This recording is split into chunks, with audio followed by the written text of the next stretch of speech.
Nouvelle vidéo aujourd'hui, j'essaye d'être dans le thème. Dans le thème, pourquoi? Parce qu'en fait, voilà, il y a les entraînements qui peuvent reprendre en salle de sport. Mais par contre, la petite contrainte, c'est que 1, il faut réserver. 2, c'est 60 minutes maximum.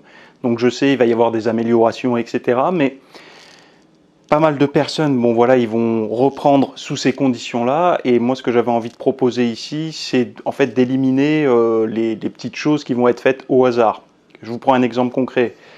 Vous avez vu que votre salle réouvre, ils vous ont mis un planning où vous pouvez réserver une séance, vous vous rendrez à la séance, ça fait 2 mois que vous n'êtes pas entraîné en salle, vous êtes un petit peu, je vais pas dire perdu, mais il y a ce côté où contrainte de temps, 60 minutes, donc il faut aller vite, et en même temps il y a cette remise en route, vous commencez par quoi, est-ce que vous faites un programme spécifique pour la reprise, etc. Enfin bon bref, ça peut créer tout un tas de choses qui peuvent venir un petit peu perturber l'entraînement. Bon, déjà 3 choses. Moi, j'ai noté, là, il y a 9 pages, enfin, recto verso, par rapport à ça. Il y a des programmes pour la reprise, programme débutant, programme point faible, programme quand vous avez un peu d'équipement à la maison, puis la salle de sport. Enfin bon, bref, j'ai essayé de faire vraiment le plus large possible pour pouvoir vraiment être efficace. Et d'ailleurs, en parlant d'efficacité, il y a toute une dimension qu'il va falloir revoir, en tout cas revoir un petit peu les façons de faire, l'échauffement, les étirements et tout ça, toutes ces choses-là sont des impacts à la séance, dans le sens où en 60 minutes, si vous ajoutez les étirements, si vous ajoutez l'échauffement, il va rester assez peu de temps pour vous entraîner, mais il ne faut pas supprimer l'échauffement et il faut voilà, de temps en temps faire un petit peu d'étirement. Donc je vais vous donner des stratégies pour ça, pour pouvoir être vraiment efficace en 60 minutes. Mais avant de démarrer, je voulais juste parler un petit peu du facteur motivation, parce que cette petite contrainte, on n'en a pas l'habitude. Quand on est sportif, on va dire en football, rugby, boxe, etc., on a des contraintes de temps, c'est-à-dire que les cours sont à un certain horaire, et donc du coup, on sait que tel jour, telle heure, on doit être à la salle de sport pour faire son cours de boxe, ou on doit être sur le stade pour faire son entraînement de rugby, etc. En muscu, c'est pas vraiment ça. En muscu, on a plutôt ce côté liberté où on peut se dire bon là c'est bon, j'ai 2 heures devant moi, je vais m'entraîner. Là, ça va pas être le cas parce qu'il va falloir réserver à l'avance. Donc le premier point, quand je justement réservais, ce que j'avais noté, c'est que au niveau de la motivation, le fait de réserver sa séance de sport, donc de réserver la salle, de réserver son créneau horaire, c'est un facteur de motivation parce que ça va conditionner finalement votre journée. C'est-à-dire que quand on a la liberté de faire ce qu'on veut, essayer de voir un petit peu d'autres situations qui ressemblent à ça. Par exemple, vous avez un examen, mais il n'y a pas de date. Donc s'il n'y a pas de date à votre examen, vous ne savez pas vraiment quand réviser, vous attendez d'avoir quelque part une contrainte de temps pour commencer à travailler. En fait, on a besoin d'avoir cette contrainte de temps pour jauger le moment où on va s'y mettre. Et là, finalement, ce côté où il faut réserver, ça crée une contrainte de temps, puisque si vous réservez demain le créneau à 17h, il faut y être demain à 17h, donc du coup, ça va un petit peu vous préparer mentalement, mais ça va également structurer les rendez-vous que vous allez prendre dans la journée. Alors quand je parle de rendez-vous, c'est pas uniquement professionnel, mais si vous avez des courses à faire, si vous avez les gosses à aller chercher à l'école, etc., il va falloir que ce créneau horaire-là, il soit dans un laps de temps où vous êtes plutôt, entre guillemets, tranquille, ou au moins que ce soit un créneau où habituellement vous pouviez faire du sport avant, donc du coup ça ne changera pas trop la donne.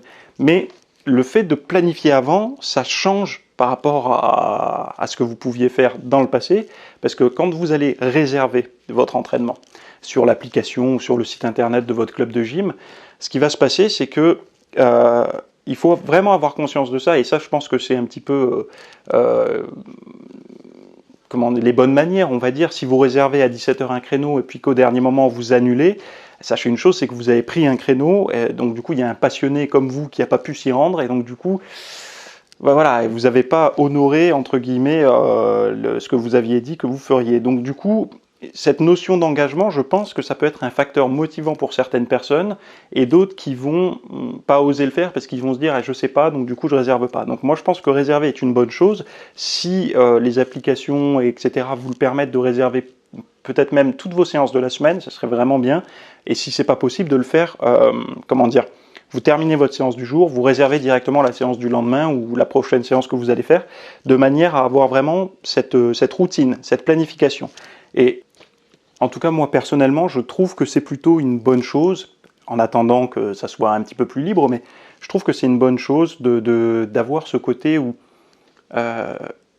les contraintes liées au déconfinement, etc., aux gestes barrières et tout, créent une forme de planification et des contraintes de temps, etc., dans la journée.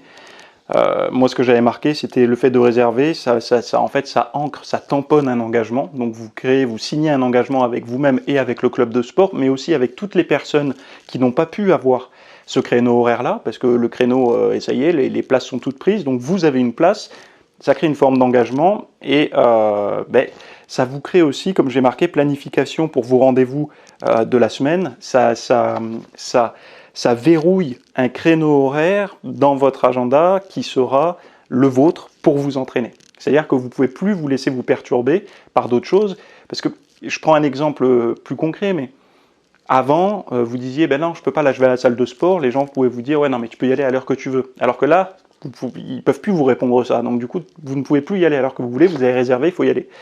Donc je pense que c'est une bonne chose, et si chacun a les bons réflexes, les bonnes manières, comme on dit, je pense que ça peut se passer relativement bien, et je pense même que ça va être très agréable pour ceux qui vont réussir à s'entraîner dans ces conditions, parce que les salles ne seront pas saturées. Certes, il y aura des postes d'entraînement qui seront peut-être condamnés pour justement respecter les distances de sécurité et tout, mais il y aura peut-être moins d'affluence et peut-être même plus de gens qui vont s'entraîner dans les salles, vraiment s'entraîner et pas être juste là pour brasser du vent. Et ça crée aussi ça un facteur de motivation. C'est-à-dire que quand vous êtes dans une salle d'entraînement où il y a entre guillemets que des sportifs qui sont là pour bosser, c'est pas la même chose que quand vous êtes dans une salle d'entraînement où il y a la moitié de la salle qui est sur son Instagram, etc. et qui brasse un peu du vent. Deuxième chose que j'avais notée, planter une réservation, c'est gâcher un créneau pour une autre personne plus motivée. Et bon, ça j'ai déjà argumenté. Et le troisième, c'est n'attendez pas d'avoir la forme parfaite. Ça fait pas mal de temps que vous n'êtes pas allé en salle de sport. Comme j'en parlais dans mon podcast assez récemment, donc d'ailleurs si vous n'écoutez pas mes podcasts, allez les écouter. Ils sont sur YouTube, mais ils sont surtout sur toutes les plateformes de podcast. J'expliquais il y a quelque temps que les personnes qui attendent la forme parfaite, c'est pas bon. Et pourquoi ? Parce que là, ça fait 2 mois, un peu plus de 2 mois, même 2 mois et demi, que vous n'avez pas mis les pieds dans une salle de musculation. Donc, si vous attendez d'avoir les mêmes envies qu'avant d'aller au sport et tout, ça n'est pas réellement possible. Pourquoi ? Parce que ce que j'appelle la nourriture de l'esprit, nourrir son cerveau, etc., c'est pas le nourrir avec des brocolis ou des jaunes d'œufs ou des oméga 3, non, c'est pas comme ça que je le vois. La nourriture pour l'esprit, c'est qu'est-ce que vous envoyez comme stimulation au quotidien et qu'est-ce qui vous manque comme stimulation. Si vous avez arrêté d'aller à la salle pendant 2 mois et demi, alors que ce soit pour le confinement ou même parce que il y a des gens qui vont regarder cette vidéo, ça sera bien après le confinement, ça sera, là on est déconfiné quand je tourne la vidéo, mais je veux dire, ça sera dans un autre contexte, par exemple une opération, je sais pas, un arrêt, X ou Y, vous n'avez plus donné cette nourriture-là à votre esprit qui est de vous rendre au quotidien à la salle de sport, de faire vos entraînements et tout. Donc, quelque part, vous ne pouvez pas vous attendre d'avoir cette envie naturelle d'y aller parce que, quelque part, vous êtes un peu carencé au niveau de l'esprit, au niveau des sens, de vous souvenir un petit peu de comment ça se passe, etc. Même en 2 mois, je vous garantis que regardez toutes les personnes qui s'arrêtent pendant un certain nombre de temps, elles ont du mal à s'y remettre. Pourquoi ? Parce que plus elles attendent, plus le sentiment que ça va être difficile de reprendre et tout s'installe. Il y a également un petit peu la sédentarité qui fait que plus on se sédentarise, plus le moindre effort nous paraît très difficile, alors qu'avant on était capable de faire des super séances très intenses. Donc cette nourriture de l'esprit, il ne faut pas attendre qu'elle soit présente quand on a arrêté de s'entraîner, il faut aller la chercher. Et pour aller la chercher, il faut simplement se rendre à la salle de sport, reprendre ses marques, tout doucement, et là, on va renourrir un petit peu nos réflexes, au niveau des neurotransmetteurs et tout, ça va recommencer à bien se connecter, et donc du coup, là, les relations, entre guillemets, motivation, sensation et tout ça, vont s'installer, on va s'en souvenir, et donc ça va être beaucoup plus facile.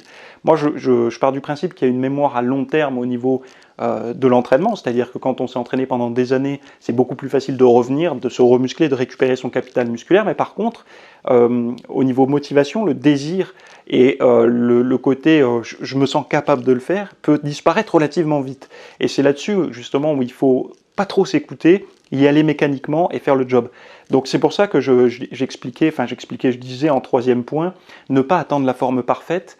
Beaucoup de personnes, vous certainement si vous entraînez depuis longtemps, moi c'est le cas en tout cas, les séances parfaites, alors c'est quoi une séance parfaite? C'est vous avez une forte envie de vous entraîner. C'est-à-dire qu'avant la séance, même dès le matin, toute la journée, vous pensez à votre séance, vous êtes vraiment dans l'attente des sensations d'y aller, de pousser, d'être à fond.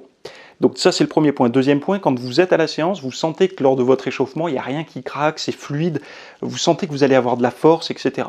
Troisième étape de la séance, vous avez vraiment de la force, vous sentez que vos perfs, elles sont là. Alors, pas forcément vous les explosez, mais vous sentez que vous êtes à l'aise, vous récupérez bien entre les séries, etc. Et quatrième point, vous avez également une forte congestion. Quand vous regardez dans le miroir, vous sentez que vous êtes plein, vous êtes bien. Et dernier point, quand vous êtes sur le retour de la séance, vous avez une sécrétion d'endorphine qui est monstrueuse, vous vous sentez extrêmement vraiment bien, et vous vous dites j'ai fait une séance du tonnerre, je vais en faire tout le temps des comme ça. Donc tous ceux qui s'entraînent depuis un certain nombre de temps savent de quoi je parle. Vous vous reconnaissez un petit peu dans ce que je viens de dire, ces séances-là, elles sont rares. Elles ne sont pas tous les jours ou tous les 2 jours. En règle générale, ce genre de séance, parfois, pour les plus chanceux, c'est 1 fois par semaine, et sinon, c'est 1 ou 2 fois par mois maximum. Sinon, en fait, tout le reste du temps, vous comme moi, vous avez des séances que j'appelle moyennes. C'est-à-dire des séances où on doit toujours travailler avec au moins une contrainte parmi tout ce que je viens de dire. C'est-à-dire que la séance que je viens de vous dire, c'est un petit peu quand toutes les planètes sont alignées, tout va bien, enfin c'est exceptionnel. Et bien, les séances moyennes, c'est quand vous avez une des planètes qui n'est pas alignée. Par exemple, l'échauffement était difficile, mais la séance est parfaite, vous avez les endorphines et vous aviez la motivation avant. À l'inverse, vous avez des séances où toute la séance est parfaite, mais la motivation était pas top, et donc du coup on se rend à la salle, on se dit ouais ça va pas le faire, et finalement ça le fait. Et en fait il y a toujours des fois un truc qui déraille. Et moi je pense qu'il faut abandonner la quête de la séance parfaite, il faut se dire elle va arriver, parfois, de temps en temps, mais c'est rare, c'est comme une éclipse entre guillemets, ça arrive de temps en temps. Et si vous arrivez à vous entraîner quand vous savez que les séances moyennes ça dominera votre entraînement, alors il y a également aussi des mauvaises séances qui existent, qui sont aussi rares entre guillemets que les très bonnes séances, mais en règle générale vous avez quasiment toujours des séances moyennes. Et les gens qui progressent, qui se transforment sur le long terme, c'est les gens qui sont capables d'aller s'entraîner quand ils sentent que la séance va être moyenne. Et les autres, c'est ceux qui vont être tout le temps en quête de cette séance parfaite, ils vont attendre en fait d'avoir la conviction qu'ils vont faire une séance parfaite. Donc déjà, s'ils n'ont pas la motivation de début, ils ne vont pas aller à la salle, et donc du coup ça va les empêcher. Et aujourd'hui, je pense qu'avec la remise en mouvement, le retour à la salle, n'attendez pas cette fameuse séance parfaite. Vous avez la curiosité de retourner en salle pour voir les sensations, mais n'attendez pas ce côté parfait. Ça va revenir, vous allez en avoir, mais pour l'instant, laissez ça de côté. Voilà, il faut laisser comme je disais, cette nourriture abonder un petit peu dans votre esprit, et après, ça pourra le faire. Bon bref. Je ne vais pas trop argumenter plus là-dessus, c'était juste la première partie que je voulais vous proposer sur le côté motivation et comportement par rapport à cette reprise. On va voir ensemble directement dans le lien en description là, comment vous échauffer sans impacter vos 60 minutes d'entraînement, la répartition des entraînements avec matos à la maison plus salle de sport, mais aussi sans matos à la maison plus salle de sport, le cardio, comment le gérer, en 60 minutes on fait quoi, cardio avant, après, pendant, enfin bon bref. Donc ça, je vous ai donné, là il y a tout le protocole, les étirements également, et les séances, vous allez voir que j'ai détaillé chaque groupe musculaire, mais vraiment chaque groupe musculaire, points faibles, etc., de manière à vous donner vraiment un programme où vous pouvez, entre guillemets, poser le cerveau, vous suivez le plan, je suis allé à l'essentiel pour que vous puissiez, reprendre correctement, donc c'est-à-dire qu'il va y avoir un protocole pendant 15 jours pour vraiment vous remettre en condition, et après vous pourrez taper beaucoup plus fort sur vos points faibles, etc., mais toujours dans l'optique de rentabiliser au maximum ces 60 minutes qui vous sont accordées pour vous entraîner. Je m'arrête ici pour l'introduction, la vidéo va suivre directement avec les explications du programme et tout, mais ça sera en privé avec le lien que vous avez en description ci-dessous. Vous aurez accès au programme en PDF et à la vidéo longue avec les explications, mais également à tous les autres programmes que je propose sur le site, plus toutes les formations, il y en a plus de 300, ça représente beaucoup plus que 200 heures. Ça faisait 200 heures de contenu il y a 2 ans, donc aujourd'hui je pense qu'on doit quasiment être à 300 voire 400 heures de contenu. Donc allez voir le lien en description. Si cette formation-là vous correspond pas, il y en a peut-être des tas d'autres qui vous correspondront. Et puis voilà, ça démarre tout de suite.